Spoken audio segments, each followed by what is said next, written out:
안녕하세요, 오지는 오진다입니다. 오늘은 긴 장마 때문에 저 촬영을 가지 못했어요. 그래서 저희가 이번에는 1년 동안 촬영했던 집들 중에서 가장 예쁜 곳 탑5를 준비했거든요. 영상 재밌게 봐주시고요. 장마가 끝나면 더 좋은 콘텐츠로 만나 뵙겠습니다. 집을 보러 가시죠. 나서진 한옥은 저희가 채널을 운영하면서 처음으로 보여드린 예쁘게 리모델링된 시골집이면서 저희에게 100만 조회수를 안겨준 영상입니다. 먼저 보신 분들도 계시겠지만 얼마나 예쁘게 리모델링이 됐는지 보러 가시죠.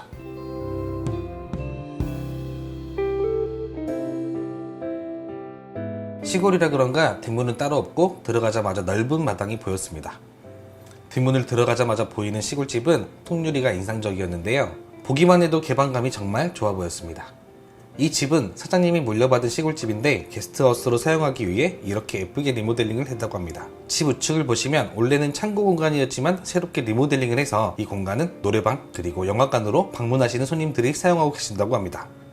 천장을 보시면 투명으로 되어 있어서 밤에 별 보는 맛 그리고 비가 오는 날엔 하늘을 보며 힐링할 수 있는 그런 공간입니다. 이 시골집은 일반 시골집 구조의 뼈대는 그대로 살리고 개방감 좋고 깔끔하게 리모델링이 됐는데요. 문을 열고 들어갔을 때 보이는 넓은 거실 공간은 앞뒤로 유리문으로 되어 있어 풍경을 바라보기 딱 좋은 그런 공간이었습니다. 바로 옆 주방은 흰색 싱크대와 타일로 깔끔한 느낌이며 크지 않지만 요리를 하기에 적합한 주방이었습니다. 주방 바로 앞쪽에는 침실 공간이 작게 하나 있었는데 거실에서 TV 보며 맥주 한 캔 마시다 피곤할 때 들어와서 누우면 잠이 솔솔 올 것 같은 공간이고 늦잠 자고 싶어도 햇살이 잘 드는 통창 때문에 일찍 일어나야만 할 것 같은 그런 공간입니다. 거실 끝에는 작용록 문에 LED바를 설치해서 인테리어 소품으로 사용하고 계셨는데 이 부분이 특히 인상적이었습니다. 작용록 바로 옆 문을 열어보니 시골집의 가장 불편한 점인 화장실이 있었습니다. 이 화장실은 가벽을 세워 만들었다고 하는데요. 이런 식으로도 시골집이 보완이 가능하니 시골집 리모델링 계획 중이신 분들은 참고하시면 좋을 것 같은 그런 공간입니다. 마루를 지나 옆문을 열면 새로운 방이 하나 더 나옵니다. 이 방은 침실 공간인데요. 은은한 노란색 조명들과 흰색 침구류들이 더 포근한 느낌을 주고 역시 침대 앞쪽으로는 큰 창문이 있어서 아침에 일어나 맑은 공기를 맞이하기 좋은 방이었습니다. 곧 휴가철인데 여유로운 나주로 오셔서 맛있는 남도 음식과 하룻밤 지내보시는 것도 추천드립니다. 다음 소개해드릴 시골집은 문평면 산오리의 시골집인데요. 이 시골집은 오지는 오진다 구독자님의 집인데 오지는 오진다를 통해 시골집을 구매하시고 또 예쁘게 리모델링을 해서 사용하고 계신 곳입니다. 이 공간은 게스트하우스가 아니기 때문에 방문은 삼가해 주시길 바라고요.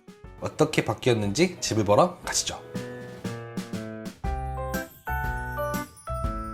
이 시골집은 뒷문부터 심상치 않았습니다.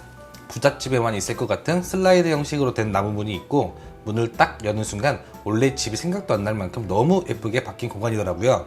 필요 없는 공간은 철거하고 또 필요한 부분은 더 만드시고 이 집이 이렇게 넓었나 싶을 정도로 마당이 시원하게 바뀐 공간입니다. 마당에서 보는 집도 물론 예쁘지만 가장 먼저 눈에 띈 건 바베큐장인데요. 이 바베큐장의 테이블엔 특별한 비밀이 있다고 합니다. 여기는 바베큐장인데 지금 이 테이블이 원래 이 집의 마루였다고 해요. 이 마루인데 마루를 이렇게 테이블로 만들어 놨어요. 바베큐 테이블로. 아, 이게 전에 우리가 밟았던 그 마루예요? 네, 제가 발로 밟았던 마루가 여기 이렇게 있고요. 이 테이블은 바로 이 집의 마루였다고 합니다. 마루를 철거하고 나온 나무를 버리지 않고 바베큐장 테이블로 만들었다고 하는데 리사이클링된 이 테이블은 의미도 있고 또 나만의 테이블이기 때문에 소장 가치도 있는 그런 테이블로 사용 중이었습니다. 바베큐장 바로 앞으로는 실내로 들어갈 수 있는 메인 문이 있었는데요. 이 문에는 도어록 키가 설치되어 있었습니다. 일반 현관문에 달려있는 건 많이 봤는데 미닫이 문에 설치되어 있는 건 또 처음 봤습니다. 미닫이 문을 열고 들어가면 바로 주방 겸 거실 공간이 나오는데요. 이 시골집은 원래 방이 여러 개 있어서 좁은 느낌의 시골집이었는데 리모델링 하고 나니까 방 전체를 다 터서 하나의 넓은 공간으로 탄생했습니다. 침실과 화장실 공간은 따로 나눠져 있었는데요. 먼저 침실은 방이 아늑한 크기로 되어 있었고 좁지도 않고 넓지도 않은 딱 좋은 그런 크기였고 넓은 침대가 하나 딱 있으니까 안정감 있는 그런 모습이었고요. 침실 공간에는 고가구들이 배치되어 있어서 진짜 시골집에 있는 듯한 느낌이 들고 예쁘게 생긴 조명은 또 고급스러운 호텔에 있는 듯한 느낌을 주는 공간이었습니다. 특히 침실에는 커튼을 열면 바로 밖이 보이는 큰 통창이 있는 뷰가 좋은 공간이었습니다. 이 유리는 집 원래 뼈대에 맞춰 가공 후 설치한 부분이라고 하는데 돈이 조금 들더라도 한옥의 뼈대를 그대로 살리면서 풍경도 잡는 일석이조의 효과인 것 같습니다. 침실을 나가서 우측으로 돌면 화장실 공간이 있는데 화장실이 엄청 넓었습니다. 원래는 욕조를 넣으려고 했는데 욕조를 넣으면 좁아질 것 같아서 빼셨다고 하는데 이 부분은 정말 잘하신 것 같습니다. 넓은 샤워 부스가 있어서 화장실마저 좋은 그런 시골집이었습니다. 다음 소개해드릴 시골집은 담양군 울산면에 있는 편안놀이터라는 게스트하우스인데요. 이 시골집은 1호점부터 3호점까지 총 3채가 있는 공간입니다. 저희가 촬영을 가서 대표님과 이야기를 잠시 나눠봤는데 시골에 애정도 가득 있으시고 정말 즐기면서 관리하시는 공간이었습니다. 이 게스트하우스도 원래는 다 시골 빈집이었다고 하는데 어떻게 바뀌었는지 집을 보러 가시죠. 편한 놀이터가 있는 담양의 시골 마을은 마을 자체가 너무 예쁜 마을이었습니다. 새로 집을 짓고 계신 분도 계시고 또 예쁜 집들이 가득한 마을인데요. 마을을 구경하다 보니까 어느덧 예쁜 벽화가 있는 초록색 대문 앞에 도착했습니다. 뒷문을 열고 들어가면 넓은 마당과 잔디 위에는 바베큐장이 있었습니다. 바베큐장 주변에는 예쁜 조명들도 있고 텐트도 예뻐서 식사하면서 사진 찍기도 좋은 그런 공간이었습니다. 그리고 담벼락 너머로 보이는 주변 집들의 모습도 정겨운 냄새가 풍겨 편안한 느낌을 주는 곳이었습니다. 집은 겉에서 보기엔 평범해 보이는 그런 시골집인데 실내에 들어가 보니까 깜짝 놀랐습니다. 따뜻한 주황색 조명과 하얀색 싱크대와 타일들이 깨끗한 느낌을 주고 없는 식기류 없이 가득한 주방 공간이었습니다. 전체적으로 시골집이 아닌 아파트 구조로 되어 있어서 이용하시기에도 불편함이 전혀 없어 보였습니다. 화장실은 2개나 있는데요. 넓은 화장실 공간과 또 처음 보는 전기용어도 있어서 한겨울에 샤워를 하고도 춥지 않을 것 같은 그런 화장실이었습니다. 방은 총 3개였는데요. 각 방문마다 더러우게 있어서 모임에서 놀러 오기도 좋을 것 같고요. 여행 가서 옷 갈아입거나 휴식을 취할 때 사용하셔도 좋을 것 같은 공간이었습니다. 방에 들어가 보면 깨끗한 침구류와 담양의 상징인 대나무가 주황색 조명을 감싸고 있었는데요. 집과 너무 잘 어울리고 따뜻한 느낌이었습니다.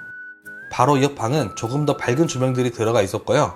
역시나 깔끔하게 정돈이 잘 되어 있었습니다. 마지막 방은 침대가 없고 넓은 방이었는데요. 저같이 건장한 남자 한 6명도 잘 수 있을 것 같은 그런 넓은 방이었습니다. 올해 여름 휴가는 깔끔한 실내 공간과 예쁜 바베큐장이 있는 편한 놀이터도 정말 좋을 것 같습니다.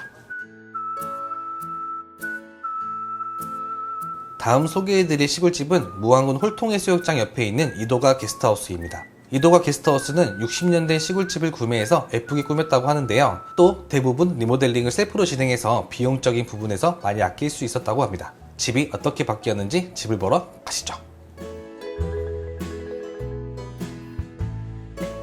이도가 게스트하우스는 무안 홀통해수욕장 인근에 위치하고 있어 여름 휴가 겸 다녀오기 정말 좋은 공간입니다. 바닷가를 걷고 있으니 이게 일하러 온 건지 쉬러 온 건지 구분이 안 갈 정도였습니다. 해수욕장에서 마을 방향으로 걷다 보니 누가 봐도 예쁘게 꾸며진 시골집이 있었는데요. 집 바로 앞에는 주차 공간이 하나 있었고 주변에 주차 공간이 협소하니까 차 한 대로 오시는 걸 추천드립니다. 셀프로 시공한 대문을 열고 들어가면 자갈이 깔려있는 마당이 나오는데요. 이 마당에는 불멍을 할 수 있는 화로도 있어서 쌀쌀한 날씨에 고구마 구워 먹으면서 불멍하기 딱 좋아 보였습니다. 실내로 들어가는 문은 아파트 현관처럼 되어 있었고요. 저처럼 등치 크신 분들은 조금 협소한 크기의 문이었습니다. 집 실내로 들어오면 바로 거실 공간이 나오는데 이 시골집의 가장 특이한 점은 방이 벽 끝쪽으로 몰려있다는 점이었습니다. 또 밖에서 보기와는 달리 층고도 높아서 답답함은 없는 그런 공간이었습니다. 또 통창이 크게 하나 있어서 바깥 풍경 구경하기도 좋아 보였습니다. 그리고 주방 들어가는 입구는 아치형 스타일로 되어 있었는데 시골집 리모델링 하실 때 이런 스타일도 정말 좋아 보입니다. 주방은 전체적으로 화이트 우드톤인데 집과 너무 잘 어울리는 공간이고 아파트에도 이렇게 리모델링 하면 정말 좋을 것 같습니다.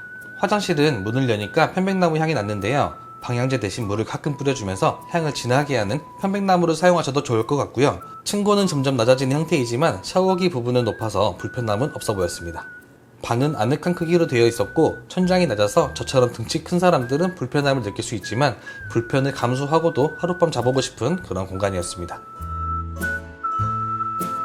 다음으로 소개해드릴 시골집은 나주에 있는 느림 게스트하우스입니다. 느림은 저희가 먼저 숙박을 해보고 너무 예쁜 공간이라 구독자님들께 소개해드리고 싶어서 재방문을 했는데요. 얼마나 예쁜 공간이길래 저희가 2번을 갔는지 너무 궁금하실 텐데 집을 보러 가시죠. 느림 게스트하우스는 바로 앞에 지구대가 있습니다. 지구대가 있어서 그런지 조금 더 안심이 되는 곳입니다. 골목을 들어가는데 예쁜 집들만 있는 예쁜 대문이 보였습니다. 대문을 열고 들어가면 기역자 형태의 시골집이 보입니다. 집 바로 앞쪽으로는 예쁘게 가꿔진 마당이 있고 식사하시고 배부르면 마당 산책하기도 좋아 보였습니다. 집 밖에 있는 마루 공간에는 아침 저녁 차 한잔 드셔도 좋을 만한 공간이 있습니다. 이 공간에는 고양이가 많이 오니까 간식 챙겨 가시면 고양이들의 애교를 볼 수 있습니다. 미닫이 문을 열고 들어가면 바로 마루가 보이는데 기역자 마루가 환상이었습니다. 제일 안쪽에 있는 작은 방에는 넉넉하고 깔끔한 크기의 방이고 방 안에도 화장실이 있어서 깜짝 놀랐습니다. 조명도 은은해서 잠도 잘 올 것 같은 느낌입니다. 그 다음 거실 공간에는 블루투스 스피커, 커피포트가 구비되어 있어 휴식을 취하기 좋은 공간이었습니다. 특히 흔들의자에 앉아서 집 바깥 풍경을 보는 맛은 최고였습니다. 마지막 방은 엄청 컸습니다. 침대도 있고 거실이 보이는 창문과 뒷 정원이 보이는 창문까지. 역시 이 방도 따뜻한 조명 덕에 눕기만 하면 기절할 것 같은 방이었습니다. 그 다음 옆 공간은 주방 공간인데 주방 공간으로 넘어가는 느낌도 너무 좋았습니다. 주방에는 각종 식기류들이 구비되어 있고 또 식탁에서 식사하면서 마당 보는 느낌이 풍경이 소화도 시켜준 느낌이었습니다. 공용 화장실 공간은 욕조도 있어서 피곤하신 분들은 반신욕 하셔도 좋을 것 같고 전체적으로 깔끔하고 너무 예쁜 공간이었습니다. 기역자 형태의 마루를 걷는 것만으로도 힐링이 되는 공간에서 하룻밤 보내보시면 정말 좋을 것 같습니다. 마지막으로 소개해드릴 시골집은 목포에 있는 몬도마노 게스트하우스입니다. 몬도마노 게스트하우스는 목포 근대역사문화거리 인근에 위치해 있습니다. 몬도마노는 실내가 진짜 대박이니까 영상 끝까지 봐주시고요. 목포 여행 오셨다가 숙박하시는 걸 추천드립니다. 처음엔 다 비슷한 집들이 일자로 쭉 있어서 찾기가 힘들었는데 길 가다 보니 하얀색 타일이 눈에 확 띄었습니다. 현관을 여니까 바로 복도가 보이는데 이 좁은 복도의 느낌도 좋고 따뜻한 색깔의 조명도 좋고 앞에 보이는 자개로도 너무 좋은 입구부터 기분이 좋은 공간인데요. 복도를 따라가면 주방 겸 거실이 나오는데 또 주방 반대편을 보면 마당이 없을 것 같았지만 작은 마당이 보였습니다. 이 마당은 원래 방이었는데 허물고 만드셨다고 해요. 그래서 답답할 수 있는 시골집에서 잠시 바람 쐴 수 있는 마당 공간까지 생겼습니다. 거실 옆은 작은 방 하나와 화장실 공간이 하나 있었습니다. 원래 이 공간은 나눠진 공간이고 예전에는 사글세를 살았던 공간이라고 했는데 이렇게 한 공간으로 터놓으니까 더 넓어지고 좋았습니다. 주방 공간 바로 옆엔 침실 공간과 그리고 다락방이 있었습니다. 천장을 떼어보니 층고가 높아서 다락방을 하나 만들고 싶으셨다고 하시더라고요. 이렇게 시골집을 수리하다 보면 아이디어가 샘솟나 봅니다. 특히 주방 공간이 너무 예뻤는데요. 대표님의 로망이 스테인리스 상판이 있는 주방이었다고 해요. 화이트 우드와 스테인리스 조합이 너무 예뻤습니다. 영상 잘 보셨나요? 오늘은 저희가 1년 동안 촬영했던 시골집들 중에서 가장 예쁜 탑5 시골집을 소개해드렸고요. 이 영상들 보신 분도 계시겠지만 혹시라도 못 보신 분들을 위해서 저희가 하단 내용에 링크 남겨놓을 테니까 못 보신 분들은 꼭 시청 부탁드리고요. 요즘 시골집 촬영 문의가 많이 들어오고 있어요. 혹시라도 구독자 여러분들께서도 예쁜 시골집을 소개해주고 싶으시면 하단 메일로 연락주시면 저희가 촬영을 하도록 하겠습니다. 장마가 끝나면 더 예쁜 집으로 더 좋은 컨텐츠로 만나뵙도록 하겠습니다. 다음에도 예쁜 집 좋은 집 많이 소개해드리겠습니다. 구독과 좋아요, 알림 설정까지 부탁드립니다. 감사합니다.